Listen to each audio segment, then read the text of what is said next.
In this video, we're going to talk about vectors. But what is a vector really? And let's distinguish it from something called a scalar quantity. So what's the difference between a vector quantity and a scalar quantity? Well, a scalar quantity only has a magnitude. A vector quantity has both a magnitude, but it also has direction. So for instance, speed is considered to be a scalar quantity. However, velocity is a vector quantity. So let's say if I'm driving a car going 40 meters per second. What I told you is my speed. I only gave you a magnitude, just a number. But if I say I'm going 40 meters per second north, now I've given you my velocity. I gave you both speed and direction. So the 40 meters per second represents the magnitude. It tells it tells you how fast I'm going. And north tells you the direction of where I'm going. And so that's basically a vector. It combines magnitude with direction. Another example would be force. Let's say if I have a box, I can apply a force of 300 newtons directed east. Or I can apply a force of 200 newtons directed north. So let's say the first example, 300 newtons, that's the magnitude of the force. And the direction east, that's the second component, which makes it a vector. So make sure you understand that a vector has both magnitude and direction. Another scalar quantity would be temperature. You can't apply direction to temperature. If I ask someone, hey, what is the temperature today? Well, let's see, it is 80 degrees east. What? That would make no sense. You can't apply a temperature with a direction. It doesn't make sense. So temperature would be considered a scalar quantity. You can't say 80 degrees Fahrenheit north or something like that. It just doesn't apply. And so that's a scalar quantity. Another one would be mass. So let's say you want to find out how much matter is in an object. So this box has a mass of, let's say, 50 kilograms. You can't apply a direction to that. You can't say it's 50 kilograms north or 80 kilograms south. It just doesn't work. And so mass is a scalar quantity. So if you want to determine if something is scalar or a vector, ask yourself, can I apply direction to this, whatever it is that I'm considering? So like volume. Is volume a scalar quantity or is it a vector quantity? What would you say? So let's say this container can hold 50 milliliters of fluid. Can I apply direction to that? Can I say it has 50 milliliters of fluid north? That wouldn't make sense. So therefore, volume cannot be a vector. It's a scalar quantity. And so hopefully that highlights the difference between what is scalar and what can be a vector. Another way to think of a vector is to think of a directed line segment. So let's say if we have 2 points, point A and point B. A is the initial point, B is the terminal point. So we can draw a vector from A to B that looks like this. And so you can write it this way with the arrow pointing at B. So that's vector AB. The left of the arrow indicates the magnitude. Now, where the arrow is pointed tells you the direction. So let's try another one. So let's say this is point C and this is point D. So based on this arrow, which one is the initial point and which one is the terminal point? So the initial point is where the arrow starts and where it it ends, so to speak, that is the terminal point. So we can call this vector vector CD with the arrow pointed at the letter D or towards D. Now there's two common ways in which we could describe a vector, and that is we can give its magnitude and its angle. So let's say this is the x-axis, this is the y-axis. And let's say this vector has a length of 5 and it's directed at a 40-degree angle. Let's call it vector v. So the magnitude of vector v is 5. The magnitude represents the length of the vector, how long it is. So this vector would have a magnitude of 10 because it's longer. And this vector would probably have a magnitude of 2 or 3 because it's shorter.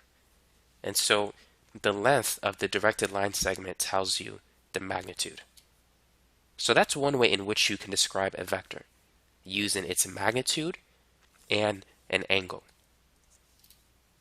Another way in which you could describe a vector is using components. Let's say we have the vector A, and we have 2, 3.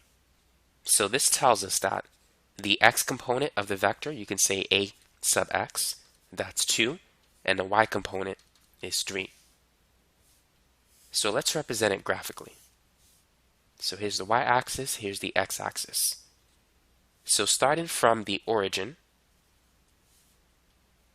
we're going to travel 2 units to the right and 3 units up. So here is the x component. It's 2 units along the x-axis, and the y component is 3 units parallel to the y-axis, and that will give us this vector, vector A.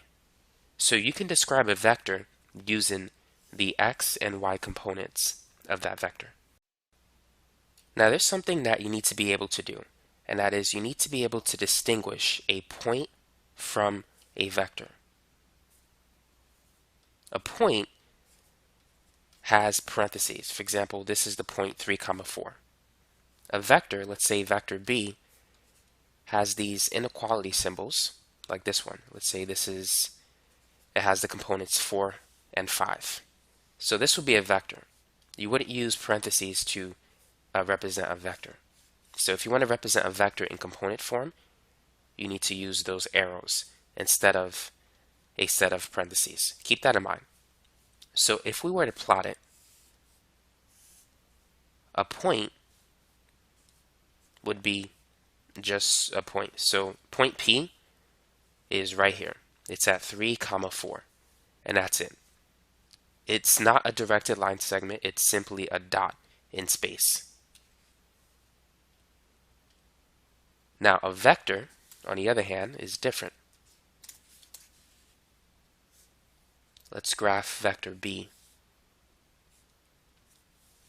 on this graph. So we're going to start from the origin, and then we're going to travel 4 units to the right because that's the x component, and then we're going to go up 5 units.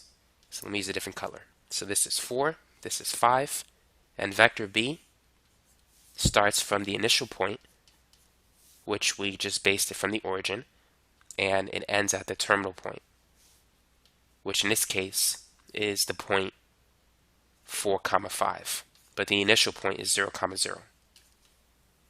And so that's a vector B. It has an x component of 4 and a y component of 5. Now let's work on a practice problem. Vector V has the initial point 1, -2 and terminal point 5, 1. Part A. Find the component form of vector V. So what we want to be able to do is we want to find the component form of vector V. We need to determine its x component and its y component. How can we do so given the initial point and the terminal point? What we need to do in order to find it is take the difference between the x values of the terminal point and the initial point. So Vx is going to be 5 minus 1. To find Vy, it's simply the difference between the y coordinates of the terminal point and the initial point.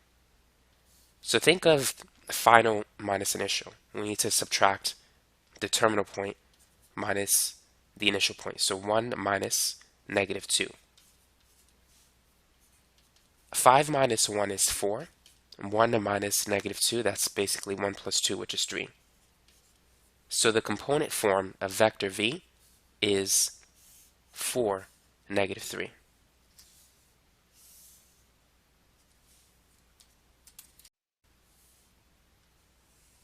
Let's illustrate this with a graph.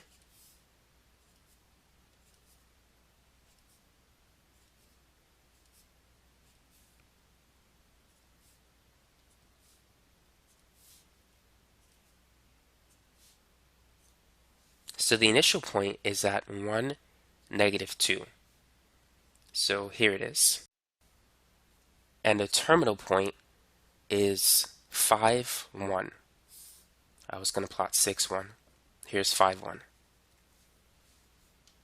So this is the initial point and this is the terminal point. Now, to go from the initial point to the terminal point, how many units do we need to travel along the x direction or parallel to the x-axis? The initial point has an x value of 1 and the terminal point has an x value of 5. So we need to travel from 1 to 5 parallel to the x-axis. So we have to travel 4 units to the right, and that gives us the x component. As you can see, it's 4. So that's Vx. Now, the initial point has a y value of, let's see if I can fit it here, negative 2, and the terminal point has a y value of 1. So to go from negative 2 to 1, we need to travel up 3 units. And so this is the y component, this is the x component. Now, how can we determine the magnitude of vector v? Remember, the vector is right here. I'm going to highlight it in red. How can we determine the length of that vector?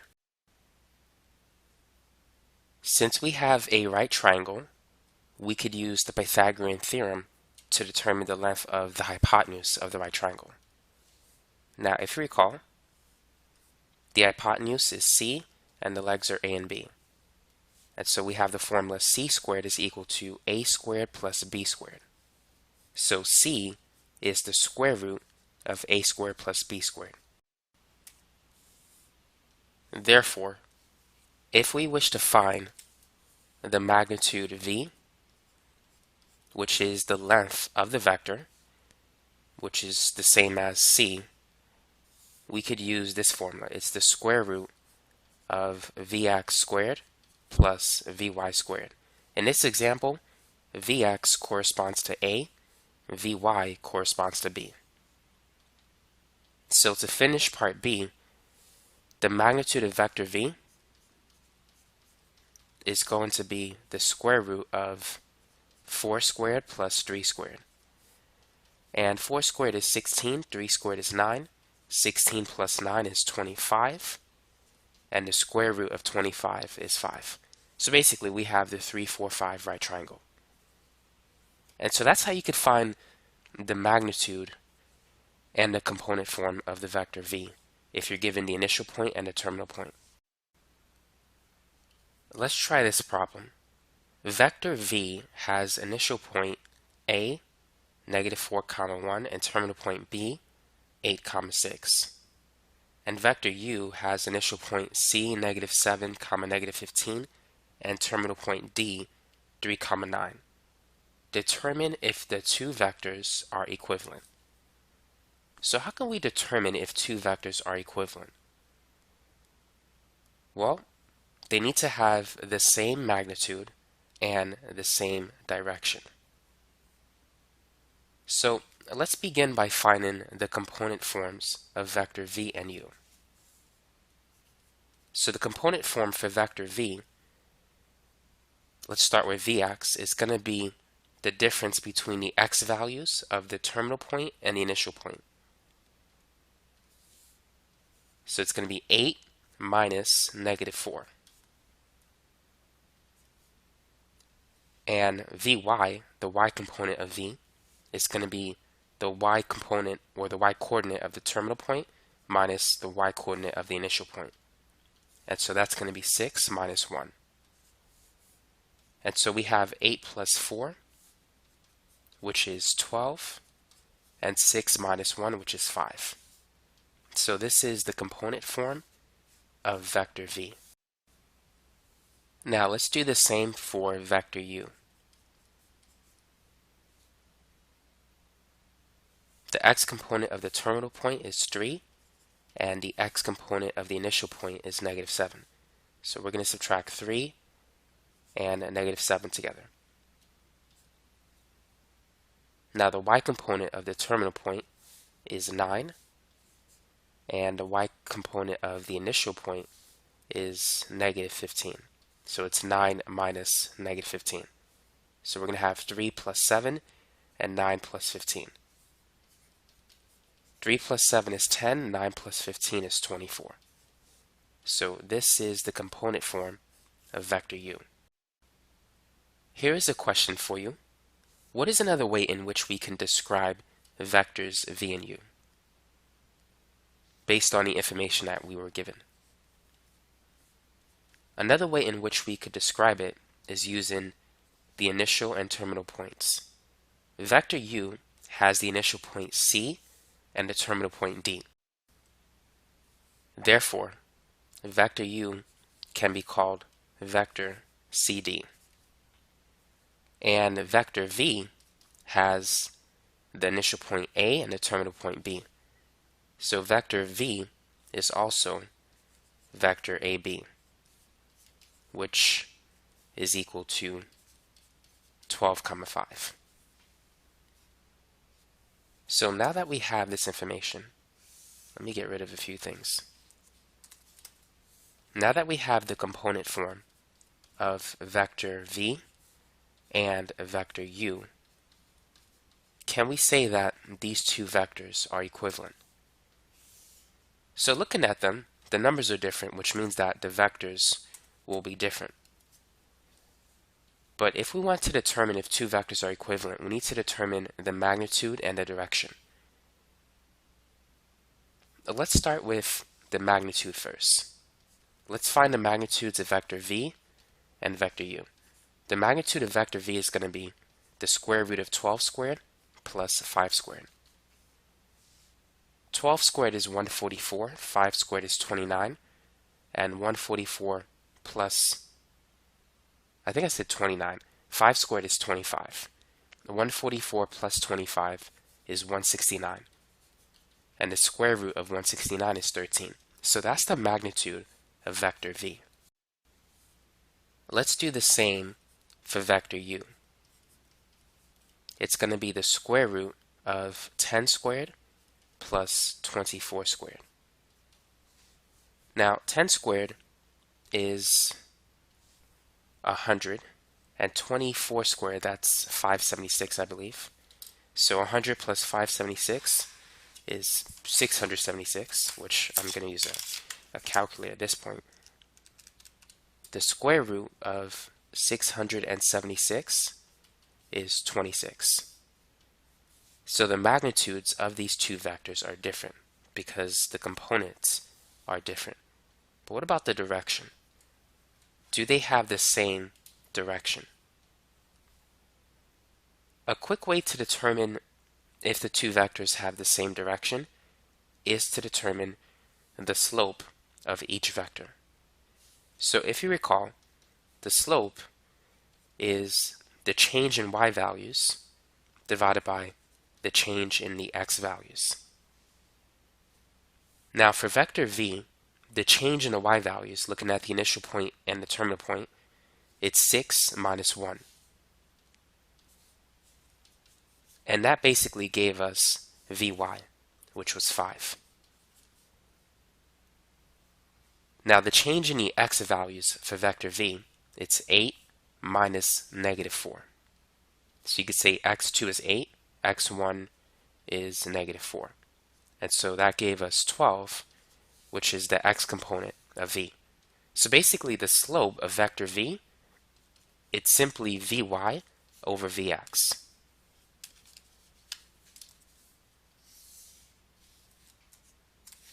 So I'm going to write m sub v, the slope of vector v. So it's vy over vx, which is 5 over 12. The slope for vector u is going to be uy over ux. So the y component of vector u is 24. And the x component of vector u is 10. Now we can reduce 24 and 10. They're both even numbers, so if we divide 24 by 2, that's 12. If we divide 10 by 2, it's 5. And so these two vectors, they don't have the same slope. This is 5 over 12, this is 12 over 5. So they're completely different. In order for two vectors to be equivalent, they need to have, number one, the same magnitude, which these two vectors do not have, and at the same time, they need to have the same slope, which these two vectors also do not have. So right from the beginning, you can tell if they're equivalent just by looking at the component forms of the two vectors. But if you don't have that, if you have the magnitude and the direction, then you could look at that. So if two vectors have the same magnitude and the same slope, they will be equivalent. Or if they have the same components, they will also be equivalent to each other. Let's talk about add-in vectors. So let's say this is vector A and this is vector B. Now let's say C is the sum of vectors A and B. How can we add the two vectors together? So what you need to do to graphically add the vectors is connect them from head to tail. So if we draw vector A, and then we draw vector B right after A, so basically we want to take the initial point of B and connect it to the terminal point of A. And to draw vector C, start from the initial point of A, and let me use a different color. Draw the vector towards the terminal point of B. And this is vector C. That is the sum of vectors A and B. Now you could start with A or you could start with B. So let's say if we started with B. If we drew B first, and then afterward we drew A, we would still get the same vector C, which is going in the same direction and has the same length. So the order in which you do it doesn't matter.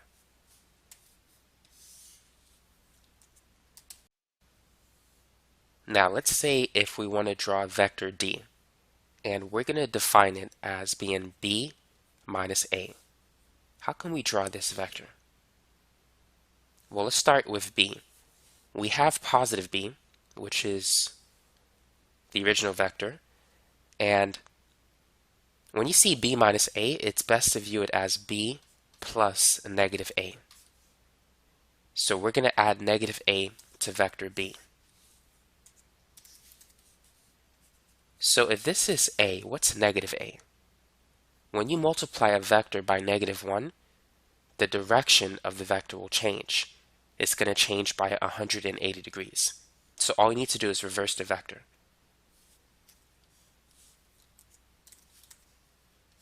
So vector A is going to be going this way. So now to draw vector D, we're going to start from the initial point of vector B to the terminal point of vector A. And so that's going to be vector D. So that's how you could subtract vectors B and A from each other.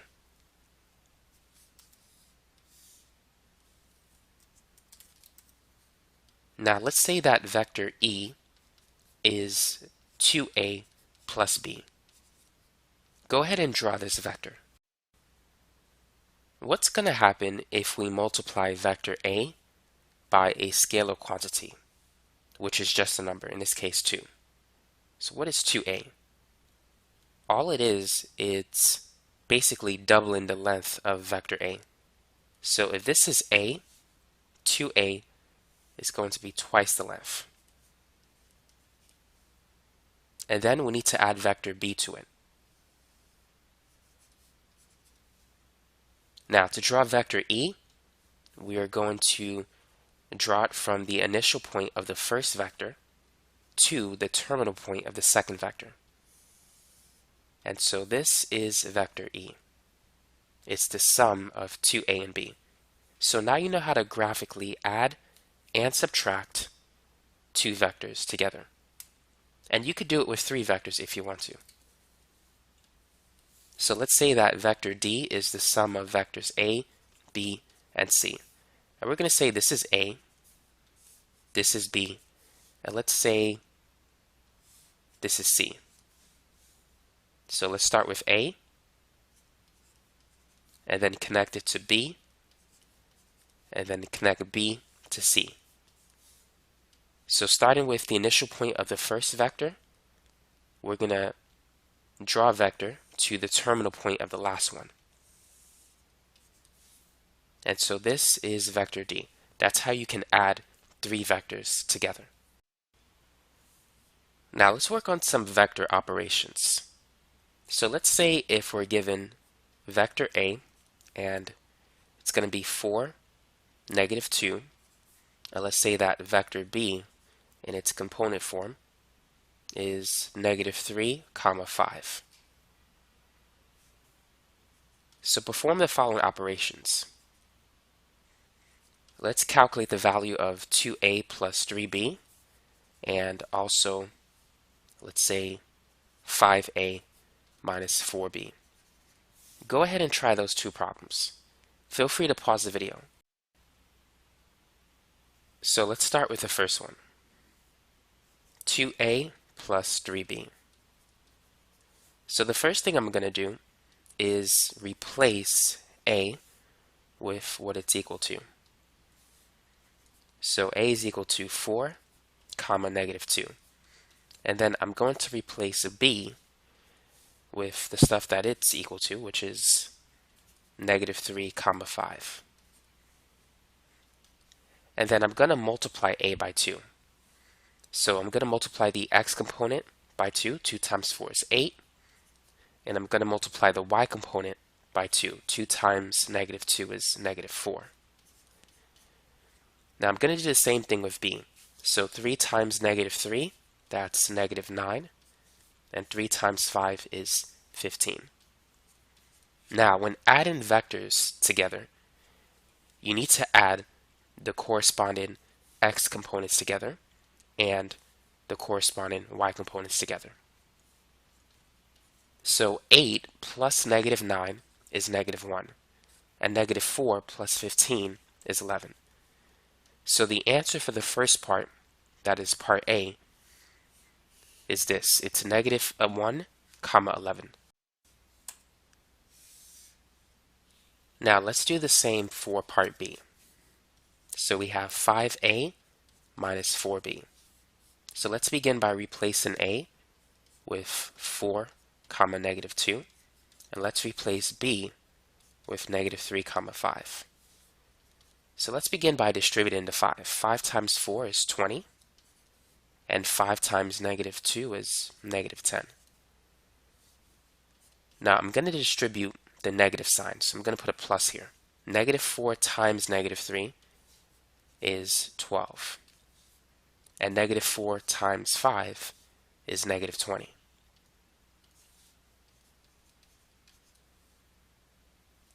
If you don't use the negative sign, it will look like this. 4 times -3, which is -12, and 4 times 5 is 20.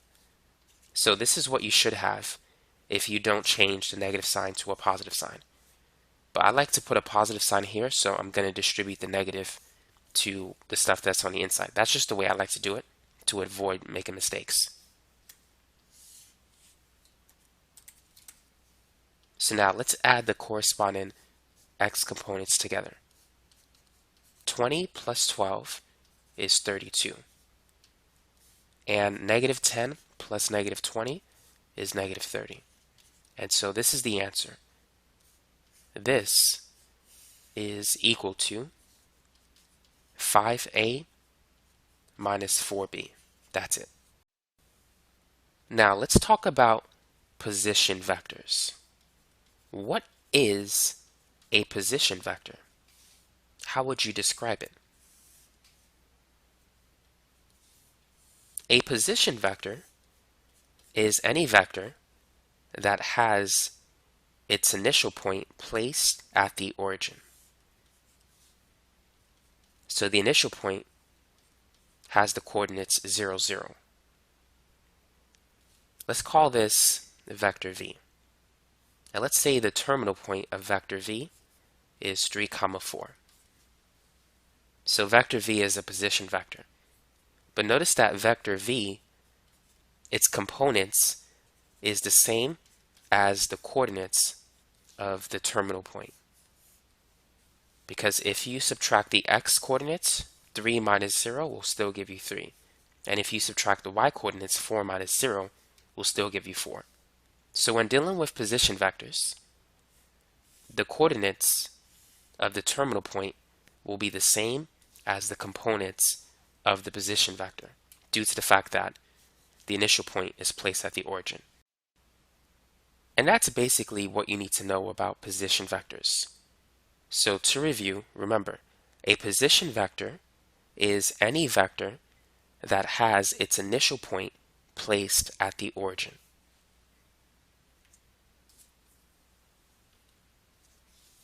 Now, what about unit vectors? What is a unit vector? Think of the keyword units. What is the basic unit of any number? Most numbers are based on a unit of 1. And think of the unit circle. When you hear the word unit circle, what do you think of? The unit circle is basically a circle with a radius of 1. Likewise, a unit vector is a vector with a magnitude of 1. So some textbooks will describe a unit vector as just being u. Sometimes you'll see this symbol associated with a unit vector. But what you need to know is that the magnitude of any unit vector is always 1. That's what you want to take from this. Now, how do we go about finding unit vectors from other vectors? So for instance, let's say if we have some generic vector, vector v, and let's say it has a magnitude of 4. What do we need to do to find the unit vector of vector v? Now recall that every unit vector has a magnitude of 1. So to find the unit vector of vector v, we just need to divide vector v by 4, because 4 divided by 4 is 1. And so that will give us a shorter vector that's in the same direction as v, but with a magnitude of 1. And this is going to be called the unit vector of v. So therefore, to find any unit vector, you need to take the vector. Let's say if we want to find a unit vector of v, take that vector and divide it by its magnitude. And that's how you could find the unit vector of any generic vector. Now, it's important to be familiar with this equation, because if we multiply both sides by the magnitude of vector v, we are going to get this. Vector v can be described as the product of the magnitude of vector v times its unit vector. So what does this mean? Recall that in the beginning of the video, we said that vectors can be described using two things. A vector has both magnitude and direction. So this represents the magnitude of the vector.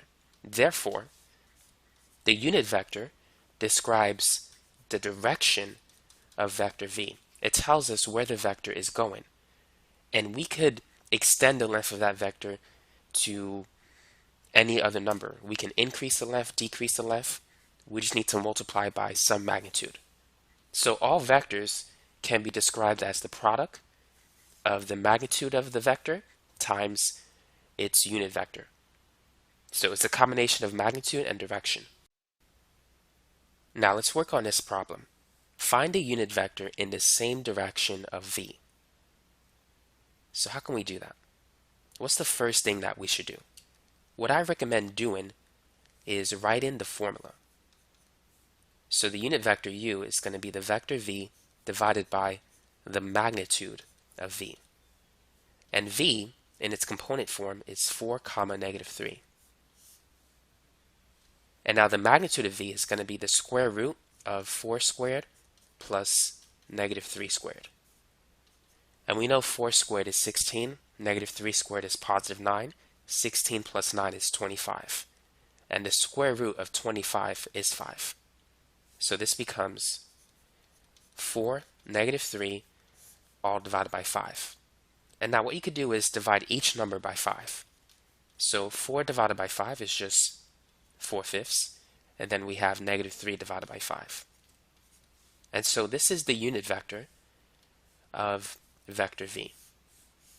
It's 4 over 5 comma negative 3 over 5. And if you want to check it, you need to show that the magnitude of this vector is 1. And let's do that. Let me make some space first. So if I take the square root of 4 over 5 squared plus negative 3 over 5 squared, I need to get 1 in order to prove that this is indeed a unit vector. 4 squared is 16, 5 squared is 25. Negative 3 squared is 9, and 16 plus 9 is 25. So we have 25 over 25, which is 1, and the square root of 1 is 1. So we can confirm that this is indeed a unit vector. So now that you know how to find a unit vector, I think it's a good time to talk about standard unit vectors. So what exactly is a standard unit vector? There's 3 of them that you need to be familiar with. Perhaps you've seen them before: I, j, and k. Each of these are unit vectors with a magnitude of 1. So I has an x value of 1, but a y value and a z value of 0 when dealing with 3-dimensional systems.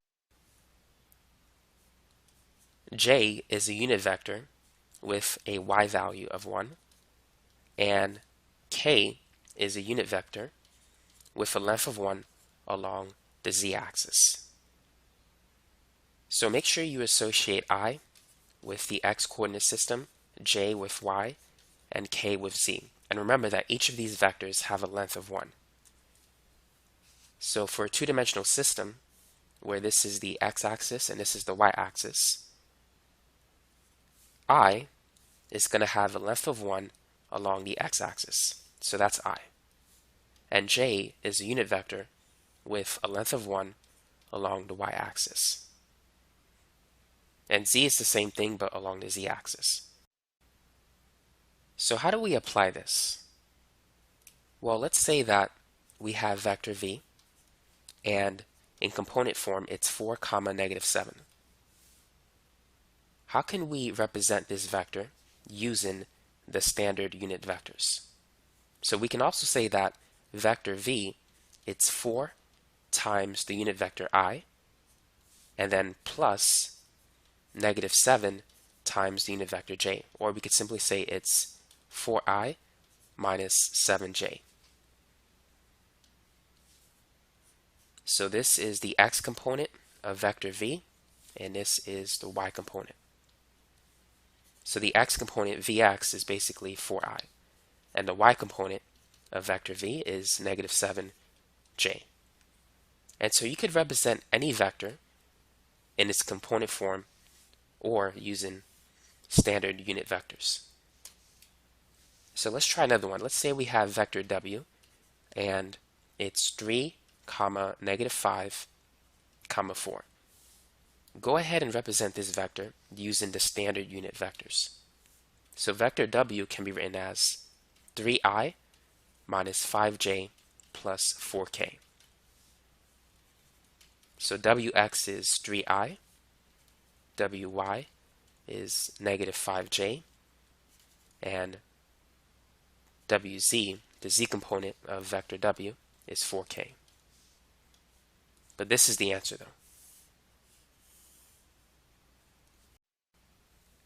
Now let's say that vector A is 3i minus 5j, and vector B is 2i plus 6j.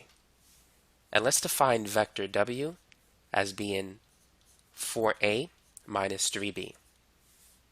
Go ahead and find vector W using the standard unit vectors. So go ahead and perform the vector operations. So what we're going to do is we're going to replace A with what it's equal to, 3i minus 5j. And then we're going to replace B with 2i plus 6j.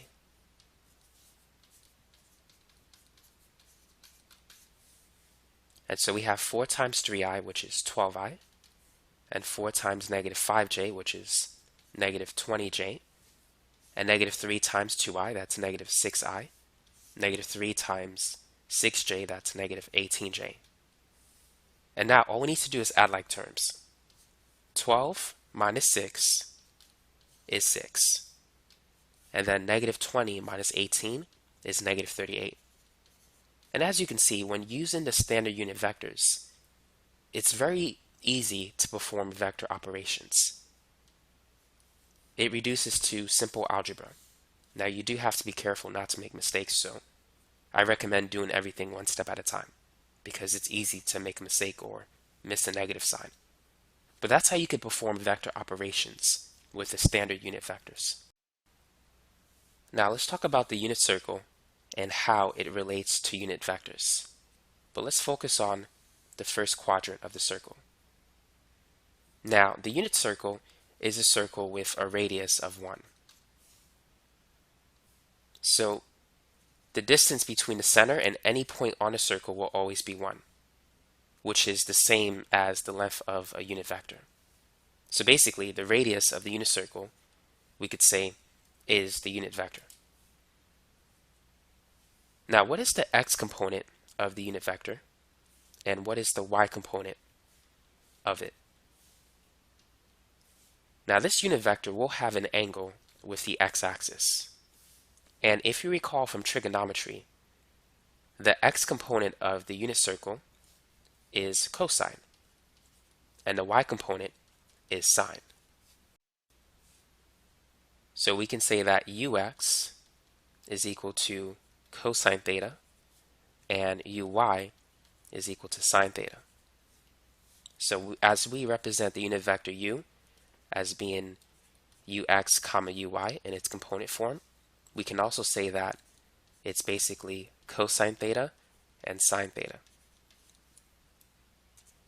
Now earlier we said that we can represent any vector as being the product of its magnitude times the unit vector. And so the unit vector is basically just cosine and sine.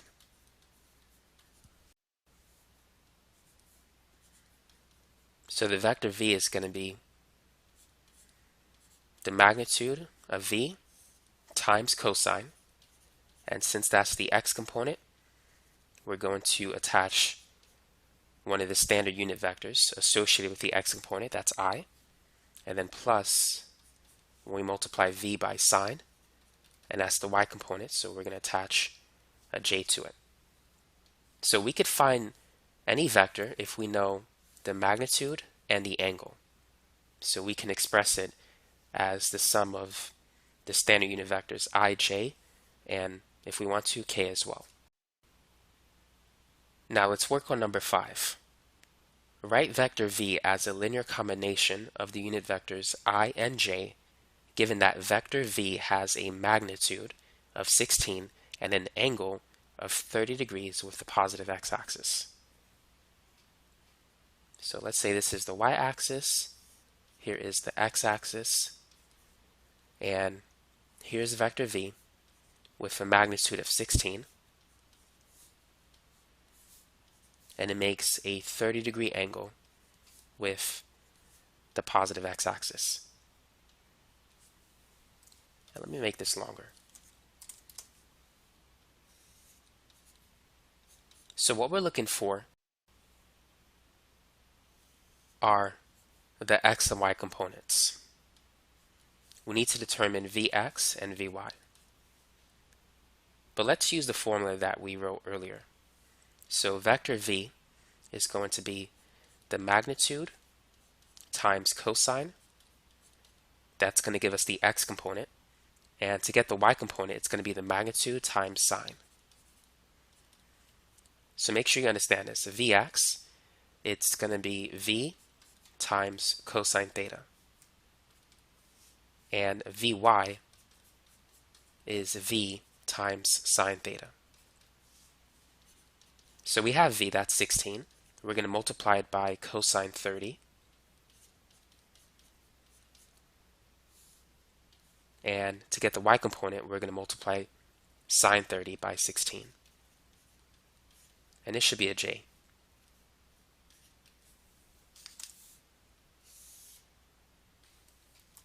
So what is cosine 30? Cosine 30 is the square root of 3 over 2. Let's not forget to put the unit vector I. And sine 30 is 1/2.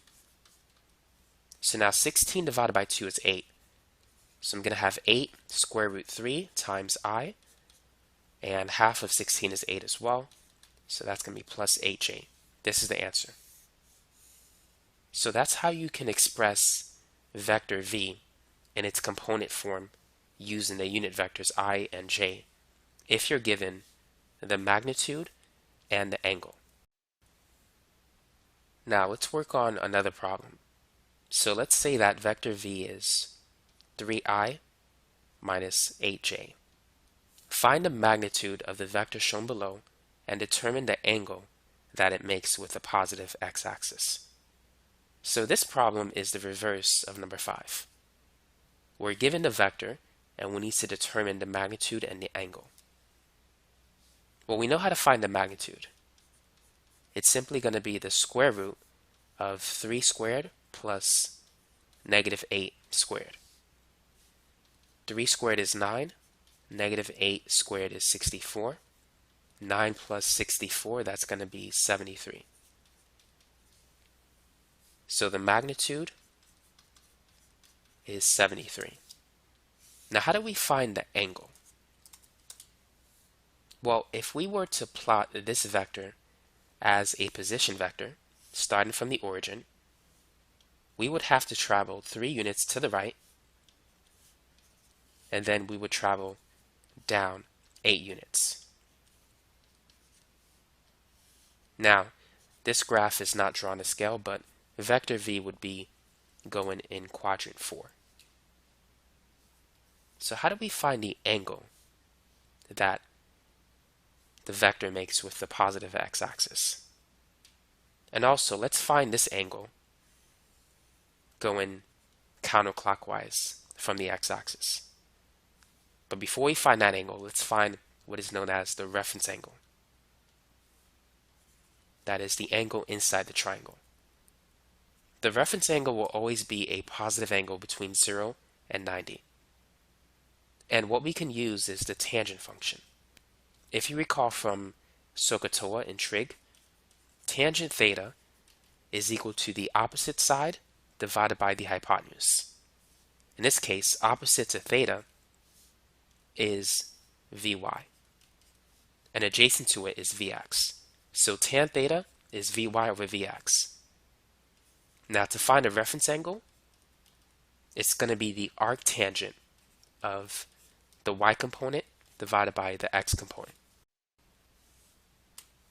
Now when looking for the reference angle, even though Vy is negative, I recommend using the positive value or the absolute value of Vy.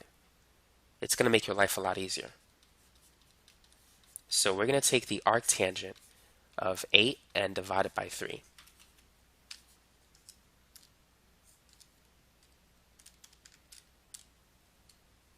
And make sure your calculator is in degree mode. Mine was in radian mode just now. So you should get this angle. Now this is the reference angle. It's 69.4 degrees. Now sometimes your teacher simply wants this angle between the vector and the x-axis, and that would be the answer. However, if you want the angle measured from the x-axis but in a counterclockwise direction as opposed to a clockwise direction, if you want to go counterclockwise, we need to do some extra work here. But all we need to do if the angle is in quadrant 4 is subtract it by 360. Or more specifically, subtract the angle from 360. So it's going to be 360 minus 69.4.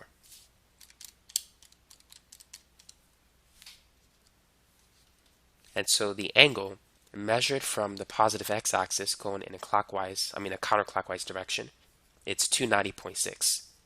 This is the angle that we want. That's the standard angle. And so we have a magnitude of 73 and an angle of 290.6.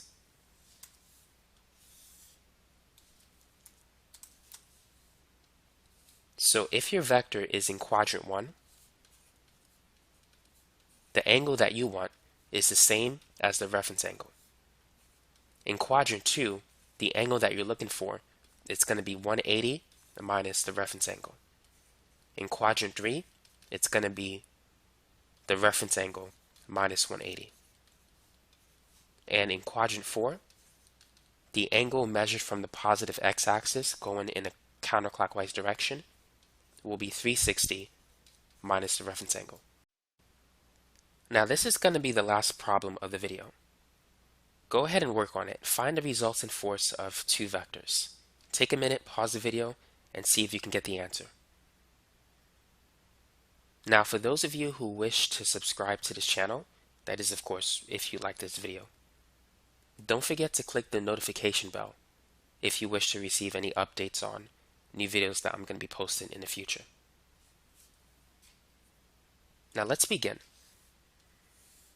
Let's graph the vectors, or at least a rough sketch of it. So the first force vector, F1, it's going to be going in this general direction. It has an x component of 5 and a y component of 2. Now F2 will be going, it's towards quadrant 3. We need to travel 2 units to the left and down 8 units. So we could say that for the most part it's going in this general direction. Now the resultant force is the sum of these two force vectors. In which quadrant do you think the resultant force, which we'll call FR, is located in? So if we take F1 and graphically add it to F2, where is FR located? So FR is going to be going in this direction. So if we move that vector to the origin of this graph, we can say that approximately it's going in quadrant 4. That means that the x component should be positive and the y component should be negative. So what we're going to do is we're going to find the magnitude of the resultant force vector and also its angle. So let's go ahead and begin.